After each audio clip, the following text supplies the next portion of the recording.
Honorable Prime Minister, Dr. Manmohan Singh,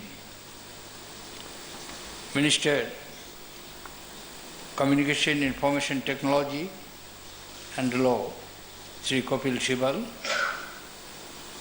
Honorable Leader of the Opposition, Lok Sabha, Srimati Sushma Swaraj, Minister of State in the Prime Minister's Office, Shri V. Narayan Swamy, Shri K. Nair, Advisor to Prime Minister, Shri Ajit Seth, Cabinet Secretary, Shri Pradeep Kumar, Central Vigilance Commissioner, Shri G.M. Gork, Vigilance Commissioner, former Central Vigilance Commissioners, Lokayuks coming from the states, distinguished participants, ladies and gentlemen. I am very happy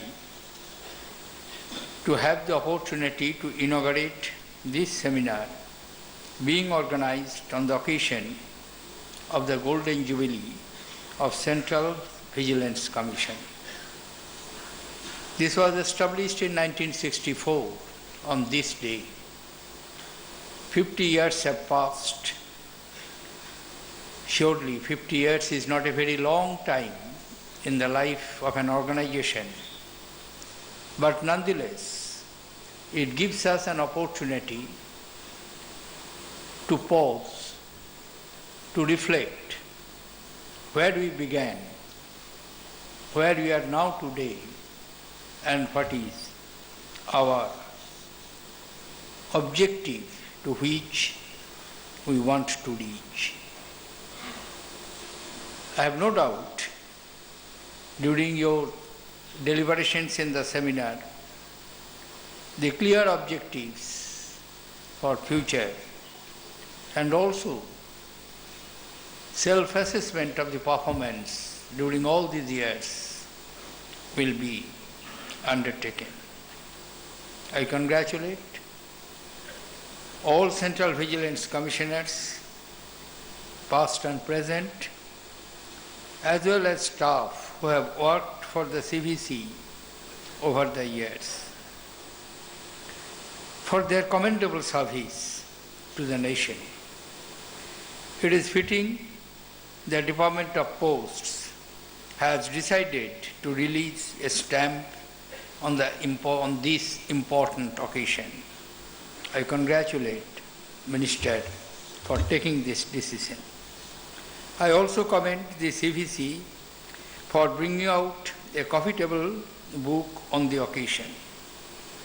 Central Vigilance Organization was first constituted by the Government of India through a resolution in the year 1964, following a debate in the Parliament in 1962. Members of Parliament expressed concern over corruption in public administration and sought remedial measures. Consequently, the then Home Minister, Shri Bahadur Shastri, set up a committee to look into the matter under the chairmanship of Shri K. Santhanam.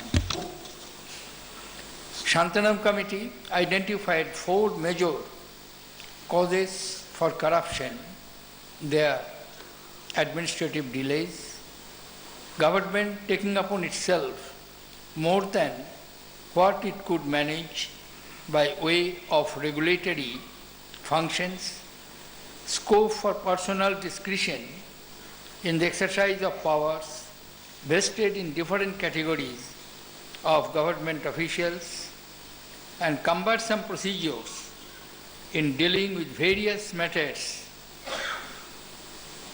which are of importance to citizens in their day-to-day matter. The sad reality is, none of these problems have gone away. 50 years later, they continue to plague our governance system.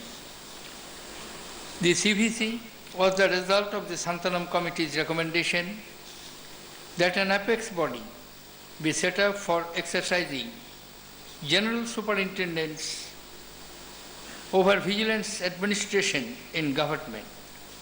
Over the years, successive governments have progressively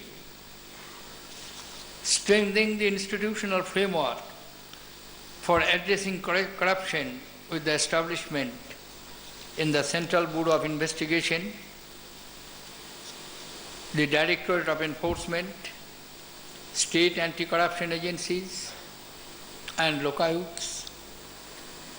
The legal framework was also expanded with the Prevention of Corruption Act 1988, Prevention of Money Laundering Act 2002, supplementing the Indian Penal Code and the Criminal Procedure Code. Further, transparent policies of recruitment and promotion were drawn up. Elaborate conduct rules have been established to promote integrity in public service. The Supreme Court and High Courts have also brought public interest litigation contributed to the battle against nepotism and corruption. As Prime Minister has mentioned, Binit Naran's case is an important landmark judgment which gives clear direction in respect of handling the corruption and strengthening the institutional framework.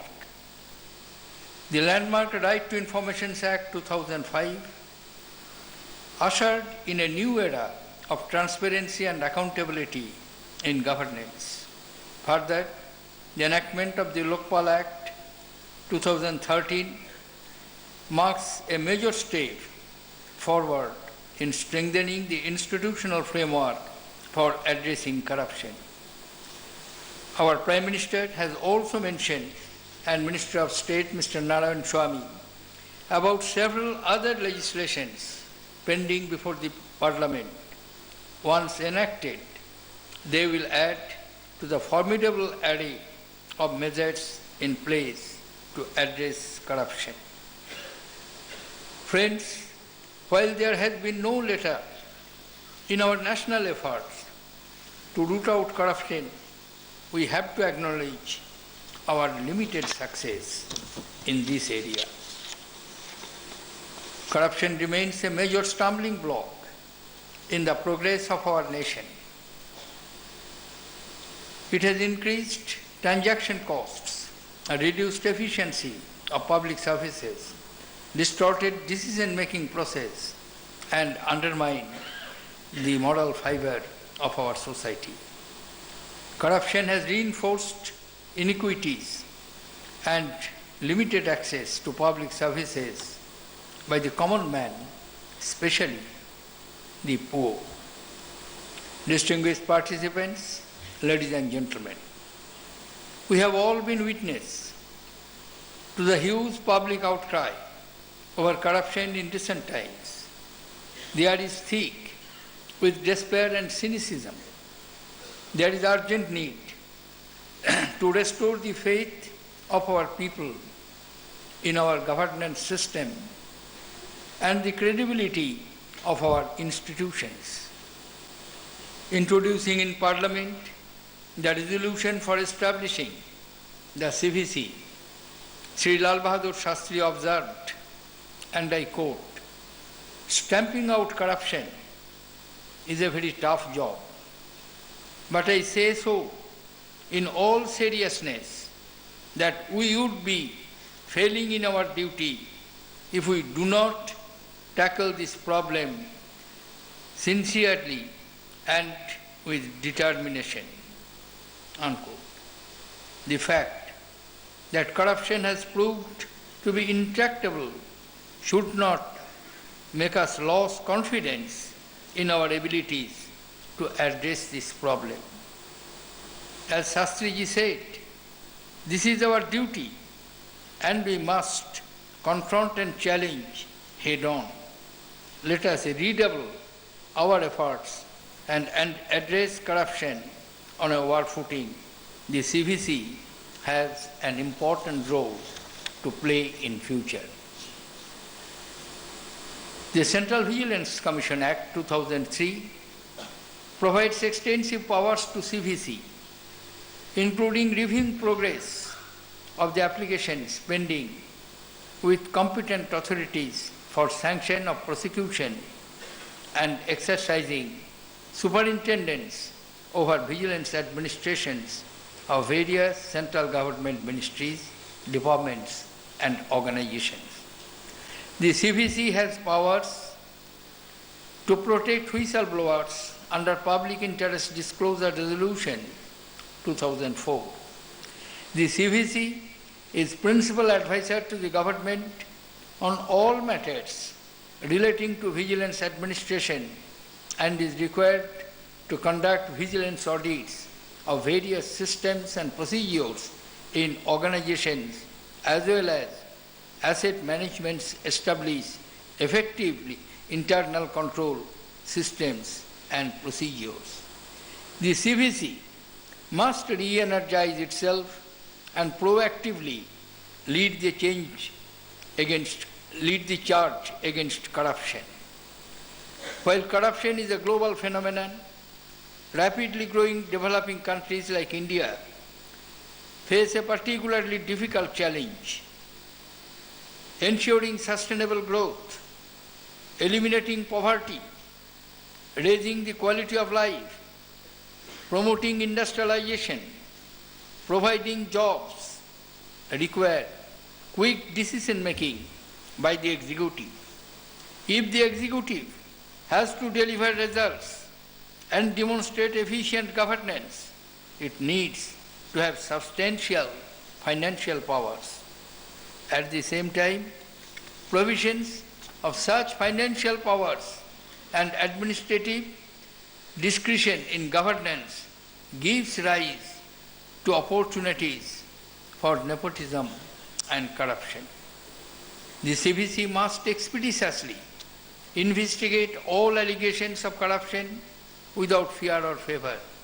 It must at the same time ensure that vilification campaigns to destroy the reputations and careers are not carried out in the name of checking corruption.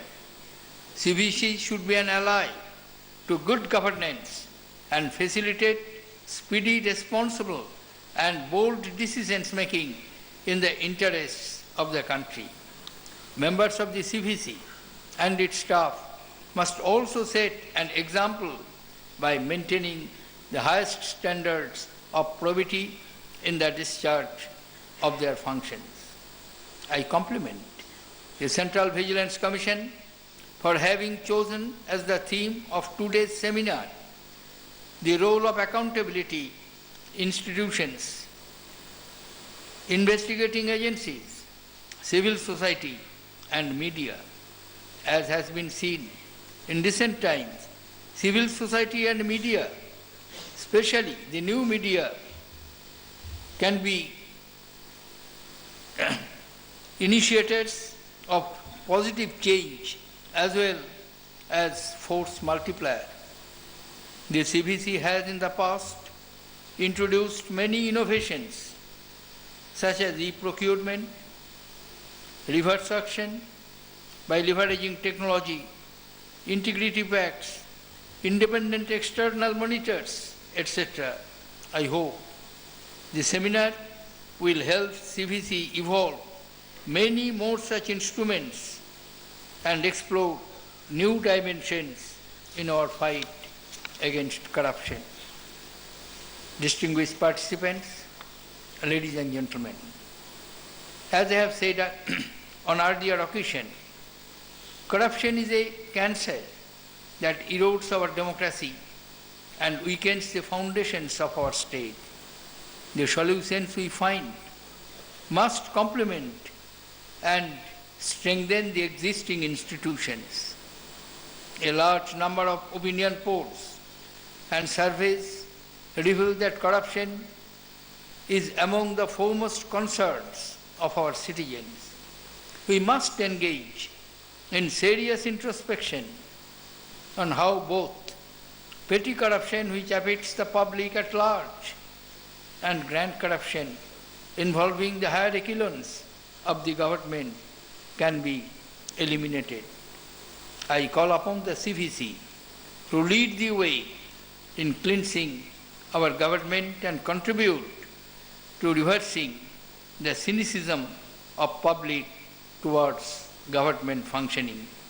I am confident that CVC will continue to function as a strong and effective body, making useful contribution to enhance probity in governance and checking corruption as well as maladministration. I extend my best wishes to the success of your seminar and continuing success in the organization. Thank you, ladies and gentlemen. Jai Hind.